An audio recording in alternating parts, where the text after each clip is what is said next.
Tudo no jeito para ficar por dentro das notícias da semana, porque o nosso giro começa agora. Vem com a gente!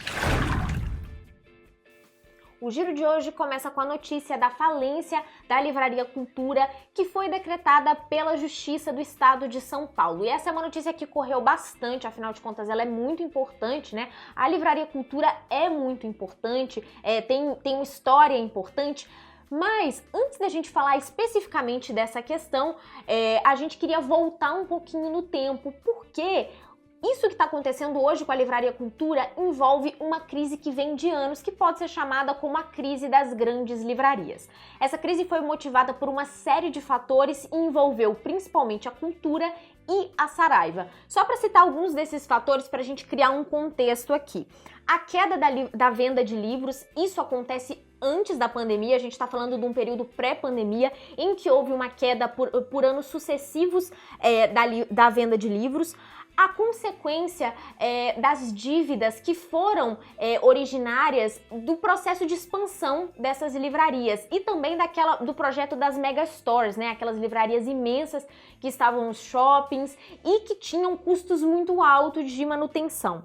Seguindo também para uma crise econômica, né, que isso não afetou somente as livrarias, isso afetou o Brasil como um todo, né, nos últimos anos, e que só piorou a questão da crise das livrarias. E a gente conclui tudo isso com a chegada da Amazon ao Brasil em 2014, que modificou hábitos de consumo, né, intensificou as vendas online, por causa também de uma prática de preços que era distinta daquela que essas livrarias aplicavam, né? Os descontos da Amazon eram muito superiores e fizeram com que uma parte do público leitor migrasse para esse serviço em vez de optar pela compra nas livrarias físicas ou até mesmo nas vendas online dessas mesmas livrarias físicas.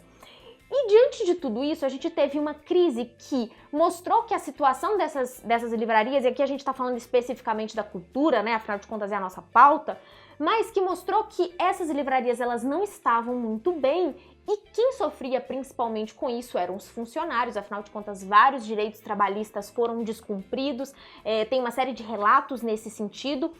E também as editoras. E aí a gente entra no processo de como que as editoras elas têm os seus livros vendidos, tinham, né, os seus livros vendidos nessas livrarias. O processo era principalmente o de consignação. E a consignação, ela funciona como um empréstimo. É só uma palavra para a gente ter uma associação aqui.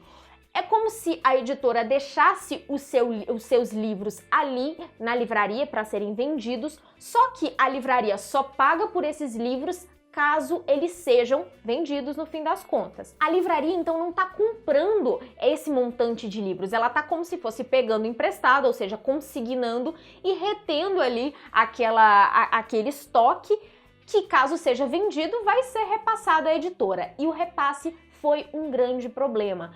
À medida que essa crise foi se intensificando e as livrarias elas estavam endividadas, e a gente está falando aqui da Cultura, lembrando, esses repasses, eles não estavam acontecendo nos prazos corretos e muitas vezes eles nem sequer aconteceram.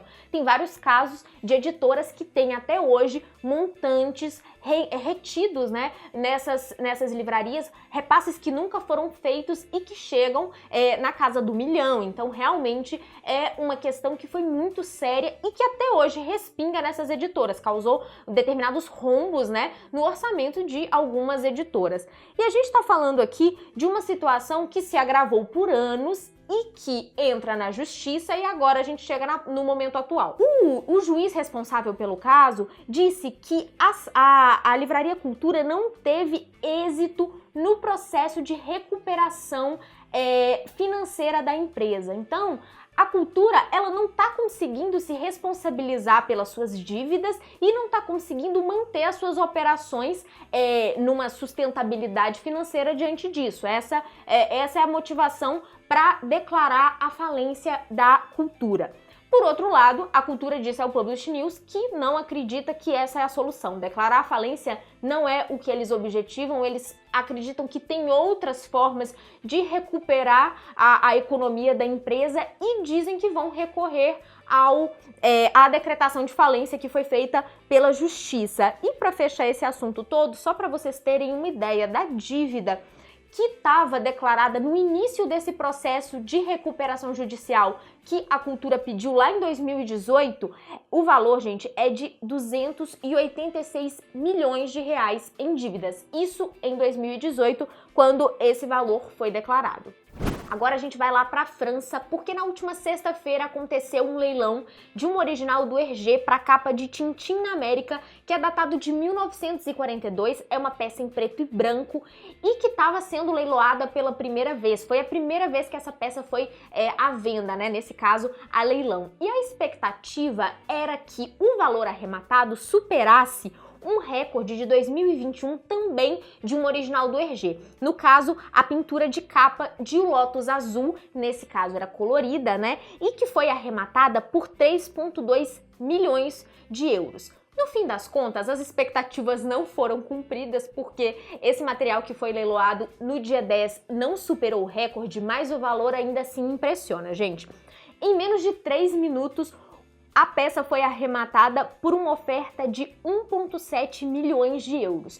Com taxas e algumas outras somas a esse valor que a peça foi arrematado, dá, no fim das contas, 2,16 milhões de euros, que corrigindo para o real na data de hoje, dá cerca de 12 milhões de reais. Morreu no início deste mês de fevereiro o cartunista Chris Browne, que herdou do seu pai, o Dick Browne, as tiras do Agar o Horrível.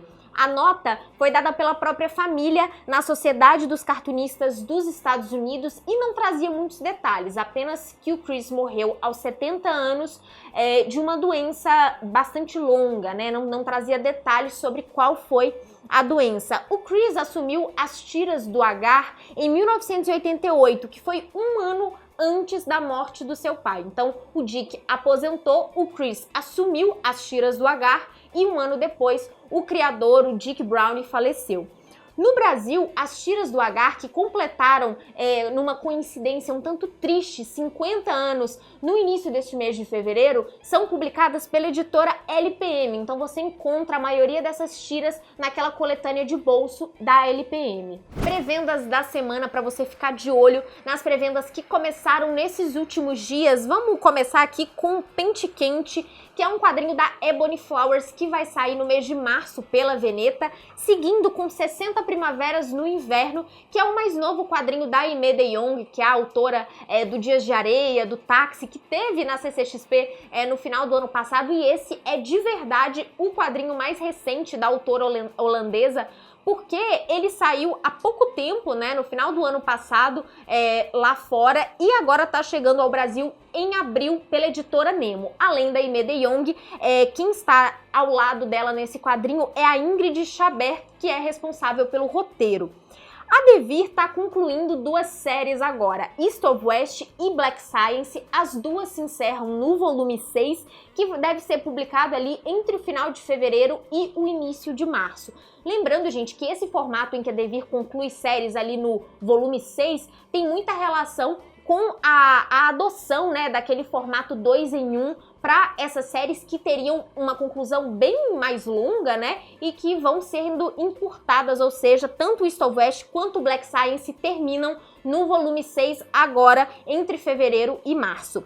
Seguindo aqui para 2 pré-vendas da editora Pipoca Nanquim, 2 Junji Itos, a Pipoca Nanquim que prometeu 10 Junji Ito para esse ano, então já temos 2 aqui em pré-venda. Desmorphos, que é a sequência de Calafrios. A gente fala sequência, mas é porque faz parte dessa mesma coleção em que o Junji Ito seleciona alguns dos seus contos favoritos, e Contos Esmagadores de Junji Ito, esse que já segue aquele formato padrão da coleção Junji Ito da Pipoca Nanquim, não é capa dura como o Calafrios e como o Desmorphos. E para fechar aqui o nosso bloco de pré-vendas, temos As Escapadas do Senhor Lopes, que é uma pré-venda da Risco, que começou nessa semana, começou na última quarta-feira, e a gente tem de novo Carlos Trilho e Horácio Altuna vindo pela Risco nesse material que vai ser lançado no mês de junho. Resumão da nossa rodada de lives da última semana, mas antes de eu fazer o resumão, olha só as lives que a gente vai receber nesta semana que começa agora. Então a gente tem 3 lives essa semana, ao contrário das outras que a gente teve 4 lives. Na sexta-feira não teremos lives, a gente tá aí abrindo a semana de carnaval, né? Vamos fazer uma pausa nessa semana de carnaval, então a partir de sexta-feira não tem live, mas a gente retorna logo após o carnaval para seguir a nossa programação de rodada que vai até o final do mês de março, hein? Então vamos fazer um flashback aqui do que rolou essa semana, né? Vamos recapitular, começando aqui com a live da Veneta, que anunciou 3 quadrinhos com a gente. A gente primeiro comemorou um pouco os 10 anos da Veneta, nós recebemos o Rogério de Campos e a Letícia de Castro para falar dos 10 anos da editora, e no final a gente fez 3 anúncios, que foi Más Companhias, da coreana Anko, que é um quadrinho que a gente já tinha comentado algumas vezes lá no Fora do Plástico. A gente fez um post uma vez sobre manhwas, que a gente adoraria ver aqui no Brasil, e tava lá umas companhias da Anko entre eles, e também incluímos a Anko no nosso post de quadrinistas contemporâneos que ainda eram inéditos no Brasil. Ou seja, dois momentos em que a Anko apareceu, e agora a gente finalmente vai ter a autora aqui no Brasil com Más Companhias. Seguindo para Ópera Negra, da Clara Chotil, que é uma autora brasileira, mas esse quadrinho foi originalmente publicado lá na França e agora vai sair no Brasil pela Veneta. E Siriricas Tristes, da Carol Ito, esse que é um material que a Carol Ito publicava já no blog dela, mas vai ter alguns diferenciais nessa edição impressa da editora Veneta. Depois a gente recebeu a Risco, que também fez vários anúncios com a gente. Teve anúncio de Ficcionário, do Horácio Altuna. Risco, que isso foi até uma pauta da live, né? Risco que tá se tornando mesmo a casa do Horácio Altuna no Brasil, né? A editora que concentra as publicações do Horácio Altuna. Também anunciamos O Amante de Lady Frankenstein, do Hernan Migoya e da Patrícia Breccia. E não, esse sobrenome não é coincidência, a Patrícia Breccia é sim filha do Alberto Breccia. E para fechar, a gente também anunciou o Ladras, da Lucy Bryan. O Ladras também já tinha aparecido no Fora do Plástico algumas vezes, e a vez mais recente foi quando a gente comentou de quadrinhos que estavam bombando lá fora em 2022. Foi um post que a gente fez no início deste ano, falando desses quadrinhos que estavam sendo muito badalados. Isso porque Ladras entrou em várias listas de melhores do ano lá fora e também entrou em algumas premiações. Foi inclusive indicado ao Anguleme nesse início de ano. A live com a New Pop foi um papo delicioso com o Júnior. A gente comentou um pouco sobre a trajetória da editora, as decisões editoriais, falamos muito sobre os nichos, né, nos quais a editora conseguiu se encaixar, conseguiu olhar para onde outras editoras não estavam olhando, como é o caso dos mangás BL, né, que é um grande sucesso da editora e que, na verdade, é um grande sucesso hoje no Brasil, e a New Pop foi, de certa forma, pioneira nisso, né? Nós comentamos sobre esses detalhes e falamos um pouco do checklist do mês de fevereiro, trazendo algumas capas inéditas das edições brasileiras dos mangás que estão, mangás, novels, manhwas, enfim, que estavam previstos para o mês de fevereiro, entrando em pré-venda. E nós fechamos a semana com um anúncio de peso da Universo Guará, que revelou pra gente o Funktoon. O Funktoon é um aplicativo que a Guará desenvolveu no último ano para trazer quadrinhos brasileiros em formato digital, reunir os quadrinhos da Guará e também outros quadrinhos publicados aqui no Brasil, né? Sempre quadrinhos brasileiros nesse app, que tem um formato de leitura que lembra muito o do Webtoon, o do Tapas, ou seja, aquele formato vertical, né? E a Guará adaptou já todos os quadrinhos que eles tinham publicados e anunciou com a gente que a segunda temporada do Almanac Guará vai direto pro Funktoon. E a gente tá falando Funktoon, talvez você até reconheça aí o logo do Funktoon, que é aquele picolé de boné que já estava aparecendo em vários elementos ali ou das publicações, ou dos posts da Guará, ou dos autores da Guará, e que agora está revelado. O picolé de boné é esse aplicativo que a Universo Guará anunciou com a gente. Como eu disse, na próxima semana tem mais rodada de lives, 3 lives na próxima semana e a gente espera você. Aproveitando aqui para despedir desse giro, agradecendo a Mundos Infinitos, que é a nossa patrocinadora na rodada de lives, e a gente conta com a sua presença para a gente bater muito papo interessante. Eu vou dizer mais uma vez, a rodada vai até o final do mês de março, tem muito papo para acontecer ainda e a gente conta com você, a gente conta com a sua presença lá. Até a próxima!